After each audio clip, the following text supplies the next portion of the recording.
வாடா தம்பி, தெரிஞ்சவர் சொன்னனால தான் உனக்கு வேலை தெரியலனாலும் உனக்கு வேலையில் சேர்த்துருக்கேன். பார்த்து கரெக்டாக பண்ணு. என்ன நமக்கு வேலையில் தான் ஒன்றும் அனுபவம் இல்லை, ஆனால் தொழில் தரமாக இருக்கும். தம்பி இங்கே வா, நான் கொஞ்சம் ஜாமான் எழுதி தரேன். இப்போ அதை வாங்கிட்டு வந்துடு. இன்றைக்கி 6 மணிக்கு டெலிவரி வேறு இருக்குது. பார்த்து கரெக்டாக வாங்கிட்டு வந்துடு. சரி முதலாளி. தம்பி தம்பி, பக்கத்தில் மணிப்பட்டை இருக்குல்ல, அங்கே ஸ்டெப்னி இருக்கும், வரும்போது வாங்கிட்டு வந்துடு. அண்ணன் முதலாளி. ஏய் எங்கடா வெறுங்கை வச்சுட்டு வந்திருக்க? ஜாமான் வாங்கடா. வாங்கிட்டு வந்திருக்கேன் முதலாளி. இந்தாங்க லிஸ்ட்டை படிங்க. பேட்ரி எவரடி முதலாளி, லாங் லாஸ்டிங். பேஸ்ட்டு சொத்தப்பல்ல நீக்கக்கூடிய பேஸ்ட்டு முதலாளி. பெல்ட்டு ஆயிலு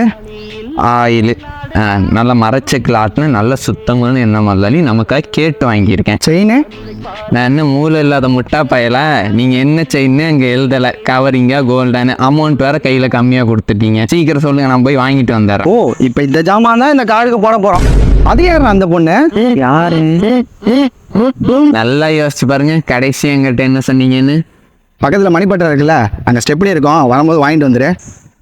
மணிப்பட்டறைக்கு போனேன், மணியோட ஸ்டெப்னி இவங்க தானே, கூப்பிட்டேன் வரல, அதனால கை காலை கட்டி கூப்பிட்டேன். அந்த காருக்கு அடியில் போயிட்டு அங்கே மீன் மட்டும் சுற்றுதான்னு பாருங்க. போய்